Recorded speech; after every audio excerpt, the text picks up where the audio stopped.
देश प्रदेश में आपका स्वागत है। मैं हूं अदिति राजपूत। शुरुआत हम कर रहे हैं बिहार से, जहां पर कोरोना के मरीजों की संख्या 30,000 पार होने के बाद अब राज्य सरकार फिर से हरकत में आती हुई नजर आ रही है।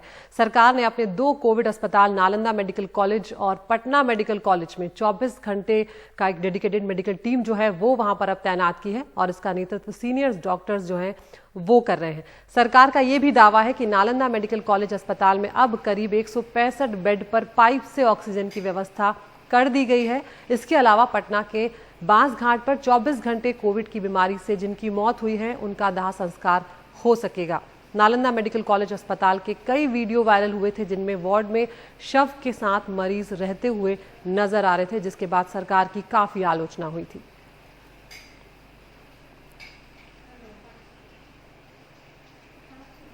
उधर बिहार के पूर्णिया में सदर अस्पताल में कोरोना मरीजों का इलाज हो रहा है, लेकिन यहां इलाज कराने आए लोगों की शिकायत है कि पूरे दिन खड़े रहने के बावजूद उन्हें किट की कमी का बहाना बनाकर वापस भेज दिया जाता है। कल एक बुजुर्ग अपनी बारी का इंतजार करते करते अस्पताल में ही फर्श पर लेट गए। यहां एक आए कांस्टेबल का कहना था कि उनके कई साथी भी कोरोना से संक्रमित हैं, लेकिन उनकी भी जांच नहीं की जा रही है। इधर बिहार सरकार ने कोरोना के बढ़ते मामलों से निपटने के लिए पटना के 18 निजी अस्पतालों में कोरोना मरीजों का इलाज शुरू करने का आदेश पारित किया था, लेकिन आदेश के 3 दिन बाद भी सिर्फ 2 अस्पतालों में ही इलाज शुरू हो सका है। हम सीधा रुख कर रहे हैं हमारे वरिष्ठ सहयोगी मनीष कुमार का। मनीष, लगातार आप बिहार की तमाम जो तस्वीरें हैं पहुंचा रहे हैं कि किस तरह से वहां पर जो स्वास्थ्य व्यवस्था है वो चरमराई हुई है, लेकिन क्या अब जब तमाम आपने खबरें चलाई हैं, तमाम जगहों पर खबरें चल रही है, उसके बाद क्या सरकार के कानों पर जू रेंगती हुई नजर आ रही है? क्या अब कुछ फौरी तौर पर नजर आ रही है चीजें कि अब कुछ तेजी आई है? अदिति, निश्चित रूप से सरकार लग रही है कि अपनी आलोचना से थोड़ी सी जगी है, लेकिन ये कितना हद तक सफल हो पाता है ये तो आने वाले दिनों में देखना होगा, क्योंकि आदेश पारित करने से होता तो बिहार में एक से एक बहुत ही बड़े बड़े आदेश पारित किए गए। ये वो राज्य है जहां पर मई महीने से मुख्यमंत्री नीतीश कुमार 10,000 टेस्टिंग करने की बात करते रहे और वो पिछले 10 दिनों से यानी कि जुलाई महीने में 10 या 12 जुलाई से वो चालू हो पाया और उसके बाद ये बिहार में हो रहा है कि अब आंकड़ों का फर्जीवाड़ा हो रहा है।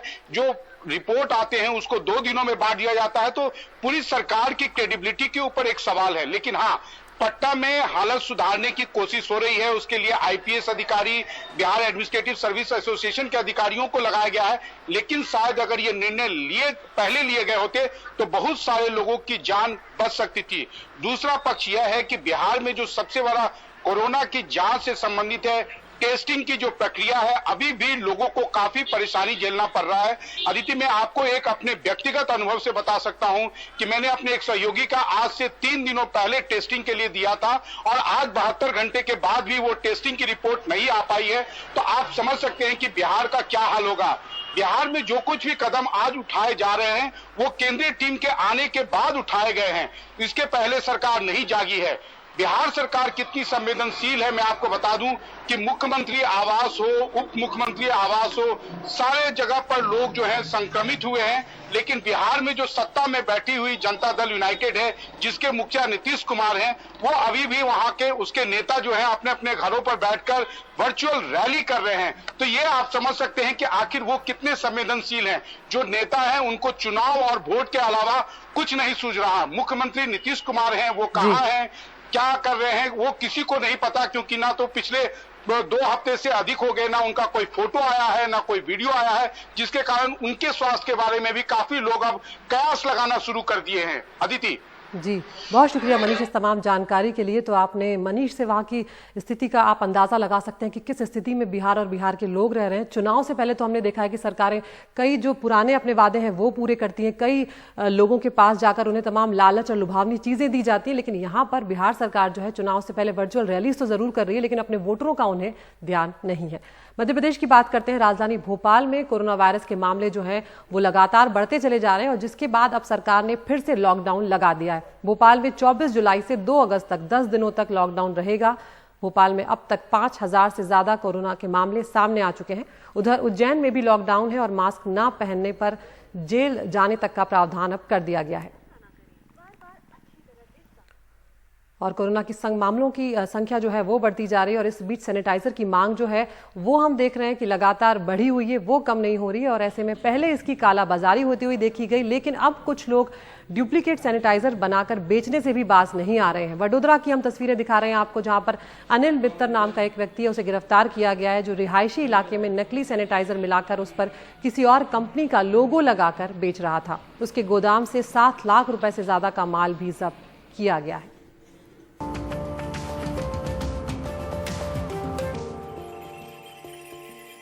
असम की बात करते हैं। तिनसुकिया में बगजान के ऑयल इंडिया के कुएं के पास हुए विस्फोट में 3 लोग घायल हो गए। घटना के वक्त 3 विदेशी एक्सपर्ट वहां पर मौजूद थे, जो इस दुर्घटना में घायल हो गए हैं और गंभीर हालत में उन्हें अस्पताल में भर्ती कराया गया है। बगजान में कुएं में लगी आग को बुझाने का काम चल रहा था और विस्फोट के बाद ऑपरेशन को फिलहाल रोक दिया गया है। लेकिन तस्वीरें देख के आप अंदाजा लगा सकते हैं कि उस वक्त क्या स्थिति हुई होगी, क्योंकि कुएं में जो आग लगी है उसे बुझाने के लिए ये ऑपरेशन चलाया जा रहा था। और उधर असम जो है बाढ़ को लेकर लगातार वहां पर व्यापक स्तर पर तबाही हो रही है। पिछले 3 दिन में हालात कुछ बेहतर हो रहे थे, लेकिन अब स्थिति फिर से बिगड़ने लगी है और इसकी वजह है राज्य भर में तेज बारिश। इसकी वजह से 24 जिलों में 24 लाख से ज्यादा लोग प्रभावित हुए हैं और अब तक 89 लोगों की जान असम में जा चुकी है। ब्रह्मपुत्र नदी में आई बाढ़ के कारण पड़ोसी राज्य मेघालय भी बाढ़ से जूझ रहा है। असम में बाढ़ की स्थिति फिर से बिगड़ रही है। ब्रह्मपुत्र समेत कई नदियों का पानी पिछले 3 दिनों की तेज बारिश के बाद से चढ़ना शुरू हो गया है। ध्यान राज्य भर में फंसे हुए लोगों पर है। मुख्यमंत्री ने आश्वासन दिया है कि असम बाढ़ पर राष्ट्रीय ध्यान दिलाने की दिशा में वो सारी कोशिशें कर रहे हैं। हर साल पड़ोस के पहाड़ी इलाकों की नदियां का पानी ब्रह्मपुत्र में गिरता है और सालाना बाढ़ से हालात और संगीन कर देता है। इसलिए भविष्य में इसे राष्ट्रीय समस्या मानते हुए प्रधानमंत्री मोदी इसे प्राथमिकता देने की कोशिश करेंगे। निचले असम के ग्वालपाड़ा में बाढ़ का ज्यादातर पानी पड़ोस में मेघालय से आया है। हमारे खेतों के 25 बीघे की फसल बाढ़ के पानी की नजर हो गई। पिछले साल भी ऐसा ही हुआ था, लेकिन न के बराबर मदद मिली। मध्य असम के मोरी गांव में बड़ा इलाका बाढ़ में डूबा हुआ है। गांव वाले मदद की कमी की शिकायत करते हैं। उधर मेघालय भी बाढ़ से जूझ रहा है। 1,70,000 लोगों पर इसका असर पड़ा है। कम से कम 5 लोगों की मौत हो चुकी है। अभी और ज़्यादा बारिश होने का पूर्वानुमान है, यानी बाढ़ की स्थिति बेहतर होने के कम ही आसार हैं। रत्नदीप चौधरी की रिपोर्ट, NDTV इंडिया। असम में आई बाढ़ में 2 गांव पूरी तरह से ब्रह्मपुत्र नदी में समा गए हैं। मुख्यमंत्री सर्बानंद सोनोवाल के गृह पंचायत के 2 गांव रंगामोला और मिरी का आज नामो निशान भी नहीं है। अब रंगामोला गांव के करीब 95 परिवार किसी तरह अस्थायी झोपड़ियां बनाकर रह रहे हैं।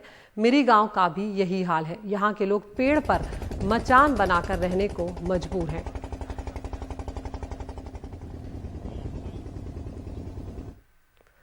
जम्मू कश्मीर की अब बात करते हैं, जहां पर उधमपुर के रामनगर में एक कार नदी में गिर गई। इस कार में 6 लोग सवार थे, जिसमें 3 बच्चे भी शामिल थे।